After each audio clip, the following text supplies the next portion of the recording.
Ukraine ने रूस पर बड़ा ड्रोन हमला किया है और ये ऐसा ड्रोन हमला है जिसके बारे में पूरी दुनिया में बात हो रही है। कम से कम 4 एयर बेसेस और एक नेवल बेस पर अटैक उसने किया है। जो अटैक हमने देखा उसमें कई ड्रोन्स नजर आए और डिफेंस जो है बहुत कम नजर आया रूस की तरफ से। वहां पर सुरक्षा के इंतजाम बहुत ज्यादा नजर नहीं आए, कम से कम जो वीडियोज आए हैं उनको देखकर ऐसा लगता है। लेकिन रूस की तरफ से जारी बयान में ये जरूर कहा गया है कि इस हमले को रिपेल किया गया, उसको रोका गया और कई लोगों को हिरासत में लिया गया है। तो यहाँ पर यूक्रेन ने आखिर किया क्या? हमने देखा कि कैसे ट्रक्स के जरिए ये जो ड्रोन्स हैं वो एयरबेस के पेरीमीटर्स पे पहुंचाए गए, उनके दायरे में पहुंचाए गए और इन ट्रक्स से निकलकर इन ड्रोन्स ने एक्टिवेट, उनको रिमोटली किया गया। इन ड्रोन्स ने उसके बाद हमला किया। एक तरह से ये लो कॉस्ट लेकिन बेहद इफेक्टिव वॉरफेयर है।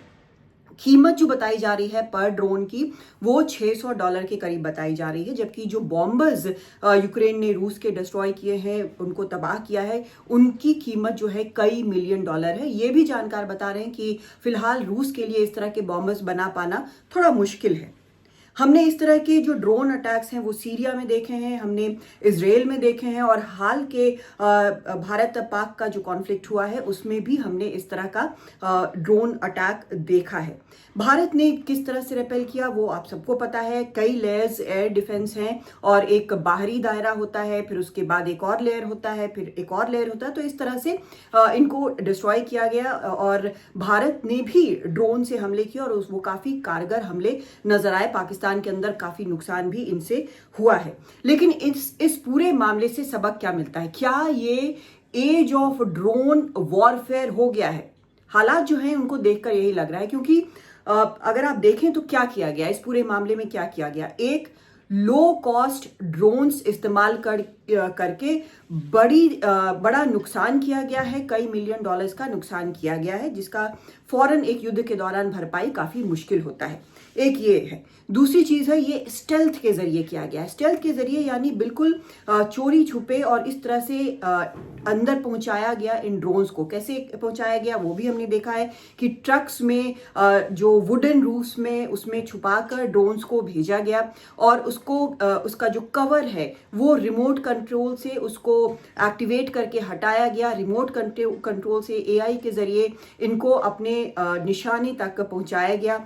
लोगों को तैयार किया गया वहां तक ट्रक्स ले जाने के लिए। वो किस तरह से, जैसे चाणक्य नीति कहती है, साम दाम दंड भेद सबका इस्तेमाल लगता है इसमें किया गया, क्योंकि कई ड्राइवर्स को ये भी नहीं पता था कि वो जो सामान ले जा रहे हैं उसमें इस तरह से आक्रामक ड्रोन्स जो है वो छुपे हुए हैं। 1.5 साल से इसकी प्लानिंग चल रही थी, सारा इंतजाम चल रहा था। एक तरह से इसका कंपैरिजन जो है वो इजराइल का जो पेजर हमला था लेबनान में उससे जोड़ के देखा जा रहा है। इसे रूस का पर्ल हार्बर मोमेंट भी बताया जा रहा है।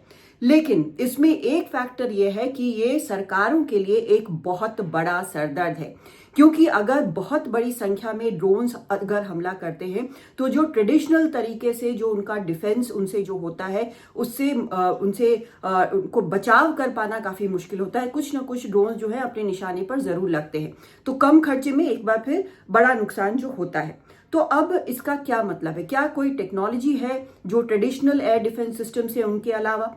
बताया ये जाता है, जो जानकार बताते हैं वो ये कि यूके के पास एक नई टेक्नोलॉजी वो डेवलप कर चुके हैं, जो कि रेडियो फ्रीक्वेंसी का है, जिसके जरिए वो सीधा ड्रोन से बात कर सकते हैं और उसको रीडायरेक्ट कर सकते हैं, डीएक्टिवेट कर सकते हैं। ये कुछ जानकार बताते हैं। एक और टेक्नोलॉजी जो यूएस के पास है, नई टेक्नोलॉजी, वो लेजर टेक्नोलॉजी है, जिससे इन ड्रोन्स को निपटाया जा सकता है, इनको ठिकाने लगाया जा सकता है। लेकिन ये दोनों ही टेक्नोलॉजी बहुत नए हैं और अब सवाल ये उठता है कि अब इनसे निपटने के लिए क्या किया जाएगा। ये सवाल उठ रहा है कि रूस क्या इसके जवाब में न्यूक्लियर अटैक करेगा। लेकिन बड़ा सवाल यहां पर यह है कि जब इस तरह से ड्रोन वॉरफेयर होगा, क्योंकि यूक्रेन के राष्ट्रपति ने यह बोला कि जिन लोगों ने इस हमले को अंजाम दिया वो पहले ही इस हमले को अपनी जगह पर सुरक्षित कर, सारा कुछ प्लान कर, एक्टिवेट कर वो वापस यूक्रेन के सीमा के अंदर आ चुके थे। तो अगर इस तरह की टेक्नोलॉजी, इस तरह से वॉरफेयर अगर हो रहा है तो उसका क्या इंतजाम किया जाएगा? इसका जवाब फिलहाल यही है कि एक अगर अटैक करना है तो देशों को बड़ी संख्या में ड्रोन फैसिलिटीज लगानी होंगी और उनको नए से नए टेक और कम से कम खर्चे में ड्रोन्स तैयार करने होंगे। लेकिन बचाव करना है तो उसके लिए नई से नई टेक्नोलॉजी जल्द से जल्द इजाद करनी होगी, क्योंकि drone warfare is here to stay. और आपको अगर ये एनालिसिस अच्छा लगा तो आप इस मेरे चैनल को आप सब्सक्राइब करें और लगातार देखें कादम्बिनी शर्मा लाइव को। नमस्कार।